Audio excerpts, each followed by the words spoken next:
Hello, I'm Sharon, Shazza, Shaz, Shazzaby, Shazzy, whatever the fuck you want. Welcome to my channel, Hooked on Books. Today I am going to be doing the no disclaimers book tag. I was tagged in this by a couple of people. Alex from Whatpageareyouon, I absolutely love his videos. He's just so thoughtful in what he says about books and I just literally hang on every word. He seems super intelligent, he seems super analytical when he comes to reading books, and I just love hearing what he thinks about what he's reading. I was also tagged in this by the lovely Alma over at Alma Loves Books. She's just brilliant booktuber as well, and of course the god creator of all book tags, Michael over at Catalyst Reads. So I'll link all three of those people down below. They're definitely all really worth checking out. So let's get on with the tag.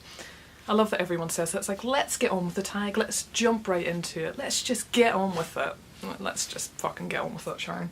Which trope or tropes in books annoy you the most? Girl needs boy, boy saves girl, girl won't live without boy, girl won't be successful without boy, girl needs boy to be happy, girl needs boy to succeed. Feck right off. Also, I'm not really the biggest fan of person is being through difficult childhood abuse or whatever, then they end up becoming like the #1 person in the sports team, the #1 person in being a musician, the #1 person, the chosen one, whatever. Nah, not into that either. Also not really the biggest fan of like rape or abuse being used in a sort of romanticised way. The list is endless, let's be honest. Just want to point out that I already love this tag because it just gives me an opportunity to complain about everything. Question 2. Which writer or writers do you feel are overhyped or overrated? I feel like I can't really answer this because any author I think of is an author that I haven't read, so like John Green or Cassandra Clare. I've never read any of those books, probably never will, but I hear about them a lot and I feel like they probably are overrated, to be honest, but I can't really say that because I've never read them. I can think of books maybe that I think are overrated, like The Essex Serpent, The Book of Dust, probably offending you all right now. Soz. Question 3. What are your least favourite books you've read since joining BookTube? During the autumn readathon I read Into the Wild, which is a non-fiction book that looks at this guy who essentially is really well off and he just decides that he doesn't like the way society is and he decides to abandon that and go into the wild. And I like the book in many ways, but I didn't love it as much as I expected to, and I think most people that know me would expect me to really love it because a lot of the sort of philosophies and ideas this guy had are definitely philosophies and ideas that I used to have, and there's still some stuff that I relate to, but I also just didn't like the character as much as I thought I would. Yeah, so I felt mildly disappointed by it, so I guess I'm just going to have to choose Into the Wild, unfortunately. Question 4. A terrible ending that ruined an otherwise quality book. For this one I've had to choose The Snow Child by Owen Ivy. This is a book that I look back on with such fondness, but I know when I read it, when it hit the ending, I was furious. I was so angry at that author because it was just, I felt so shortchanged. I just found it too obvious, and but at the same time I don't really know what could have been done differently. I guess I just wanted something a bit more hard-hitting, something a bit more surprising.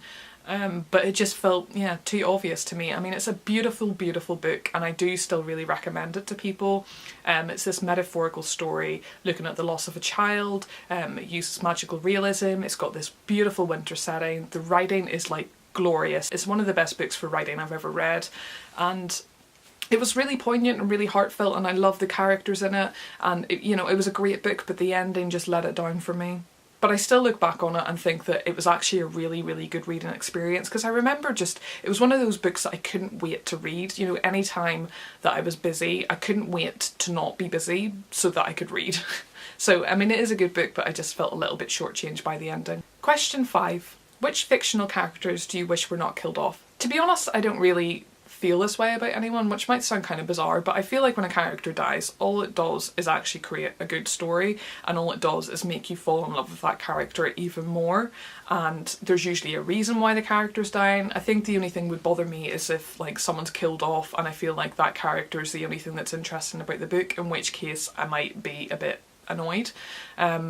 I think I kind of experienced that recently. I read Gather the Daughters and one of the characters was killed off and I was kind of interested in her and I was like, well, she's gone now, so that's that.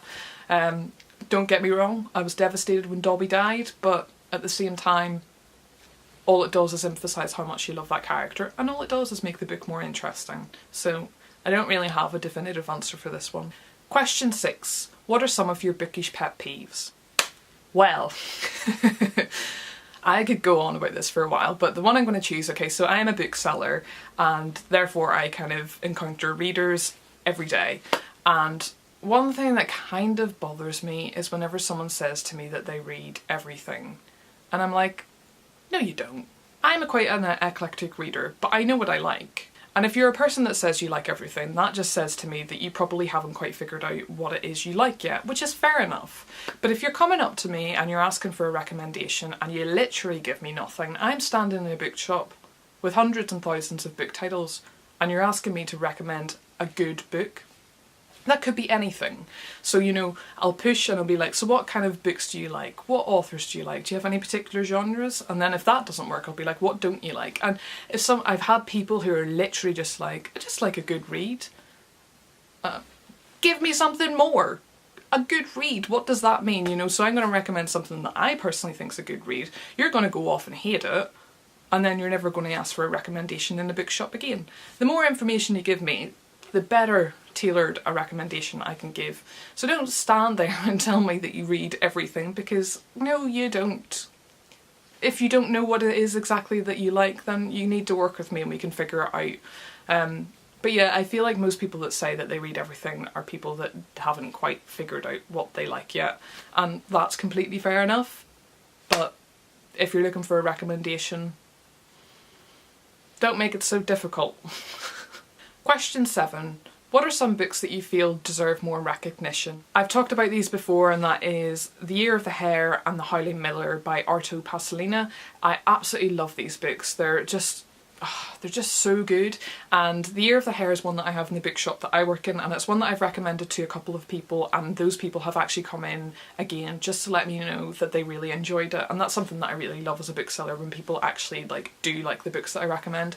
And that's one of the go-to books whenever someone's looking for something a little bit quirky, a little bit less well known. Anyone who's ever felt like they basically just want to get the fuck out of here, this is a book for you. It's about this guy who's off on this adventure and gets out of where he is from, and he goes on this adventure with his hair, and it's brilliant. It sounds super twee when I say it like that, and it's not really twee, it's actually quite poignant, it's quite moving, it's quite philosophical, and I feel like The Howling Miller and The Year of the Hare are quite similar in that the characters are sort of a little bit underdog-like. It's just really good storytelling, and the characters are brilliant in it, and it's just, there's something really quirky about the both of them.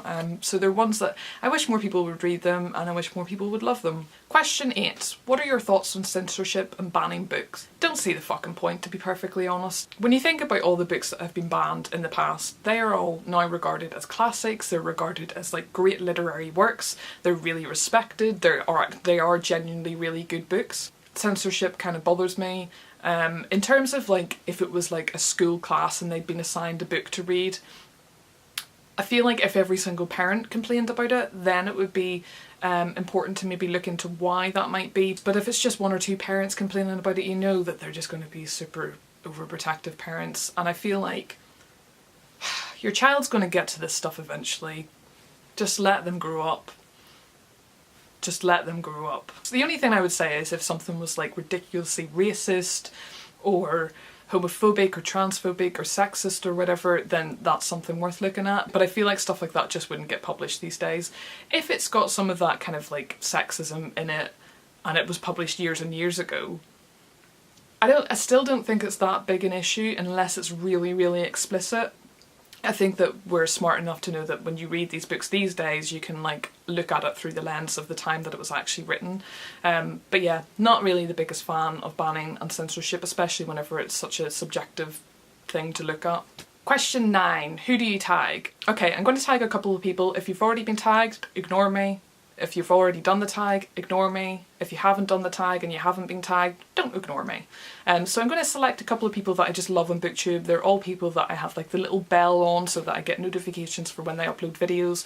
I think they're all great BookTubers, and yeah, they're all wee legends as far as I'm concerned. So I'm going to tag Jasmine from Jasmine's Reads. She's got impeccable book taste and she just seems like such a sweetheart, so definitely go check her out. I tag you, you're a wee legend. I tag Soon from Pages and Prose. fucking cool posters, impeccable book taste as well. You're a wee legend, I definitely tag you as well. I tag my fellow Northern Irish booktuber, I know Alma just tagged you, but I'm going to tag you as well. You're a wee legend, I tag you. And I tag Leah from Hyde Seek. I absolutely love her videos. I can't watch them without smiling, they just make me smile so much. Yes, you're a wee legend, I tag you. And I'll tag Beth from Beth Chats Books, she seems lovely and I love her book taste as well.